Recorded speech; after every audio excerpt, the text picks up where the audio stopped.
Hello friends, मैं आज आप लोगों के लिए लाई हूँ मुंशी प्रेमचंद की बहुत ही अच्छी कहानी, जिसकी कहानी का नाम है बड़े घर की बेटी।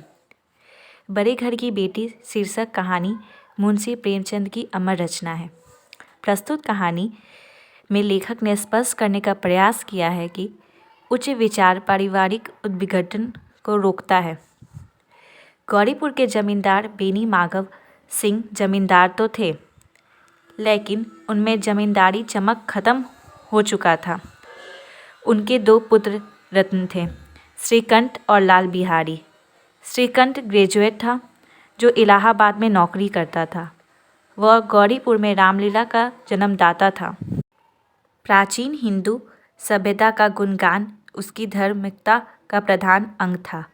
वह संयुक्त परिवार का उपासक था। लाल बिहारी उनका छोटा भाई था। वह सजीला जवान था, लेकिन अनपढ़ और अविवेकी था। आनंदी एक बड़े कुल की लड़की थी। उसके पिता भूप सिंह एक छोटी सी रियासत के तालुकदार थे। वे आनेरी मजिस्ट्रेट थे। उनके पास विशाल भवन, नौकर चाकर, हाथी घोड़े थे। भूप सिंह की 6 बेटियां थीं। आनंदी चौथी लड़की थी, जो रूपवती और गुणवती थी। ठाकुर साहब ऋण के बोझ से दबे थे। अपनी पुत्री की शादी योग्य लड़का से करना चाहते थे। अचानक एक दिन श्रीकंठ उनके पास किसी चंदे का रुपया मांगने आए। वे उसके स्वभाव पर रोज गए और धूमधाम से श्रीकंठ सिंह का आनंदी के साथ विवाह हो गया। आनंदी अपने नए घर में आई तो यहाँ का रंग ढंग कुछ और ही देखा। जिसे टिपटाप की उसे बचपन से आदत पड़ी हुई थी, वह यहाँ नदारद था, लेकिन थोड़े ही दिनों में अपने को इस नई अवस्था के ऐसा अनुकूल बना लिया मानो उसे विलास के समान कभी देखे ही ना थे। एक दिन दोपहर के समय लाल बिहारी सिंह अपनी चिड़िया लिए हुए आया और भाभी से बोला, जल्दी से पका दो, मुझे भूख लगी है। आनंदी भोजन बनाकर उनकी राह देख रही थी। अब वह नया व्यंजन बनाने बैठी। हांडी में पाँव भरा घी था। उसमें सब घी मांस में डाल दिया। लाल बिहारी खाने बैठा तो दाल में घी ना पाकर भड़क गया। भाभी के कहने पर कि घी मांस में पड़ गया, उसने कहा कि मैं तो जैसे घी नदी बहाती थी।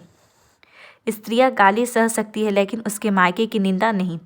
वह मुंह फेर कर बोली, हाथी मरा भी ना तो 9 लाख का। वह इतनी घी कहकर कहाड़ी खा जाते हैं। लाल बिहारी थाली पटक दिया और कहा कि जी चाहता है कि जीभ पकड़ के खींच लूं। आनंदी बोली, वह होते तो आज उनका मजा चखा देते। लाल बिहारी खड़ाऊं उस पर दे मारा। आनंदी उसे रोकने में घायल हो गई। आनंदी इस अपमान को सहन ना कर सकी और कोप वन में जा बैठी। खाना पीना छोड़कर पति को आने का इंतजार करती रहती। शनिवार के दिन श्रीकंठ घर आए। लाल बिहारी ने एकांत में भैया से कहा, भैया आप जरा घर में समझा दीजिएगा कि मुंह संभाल कर बातचीत किया करे, नहीं तो एक दिन अनर्थ हो जाएगा। बेनी माधव सिंह ने बेटे की ओर साक्षी दी। हाँ बहू, बेटिए का यह स्वभाव अच्छा नहीं कि पुरुषों के मुंह लगे। श्रीकंठ खा पीकर आनंदी के पास गए। श्रीकंठ के पूछने पर आनंदी ने कहानी दोहरा दी और कहा कि खड़ाओं को यदि हाथ से न लेती तो मेरा सिर फट जाता। आनंदी रोने लगी, जो आग में घी का काम किया। सुबह में अपने पिता के पास जाकर बोले कि दादा, अब इस घर से मेरा निर्वाह न होगा। बेनी माधव के पूछने पर उन्होंने कहा कि हमें अपनी मान प्रतिष्ठा का कुछ विचार है। आपके घर में अन्याय और हठ बढ़ रहा है।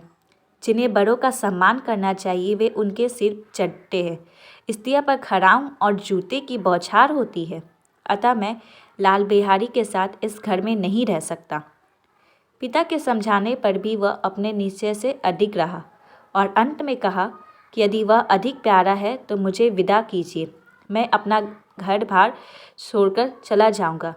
यदि मुझे रखना चाहते हैं तो उससे कहिए यहाँ से चला जाए। लाल बिहारी चौखट पर खड़ा सब बात सुन रहा था।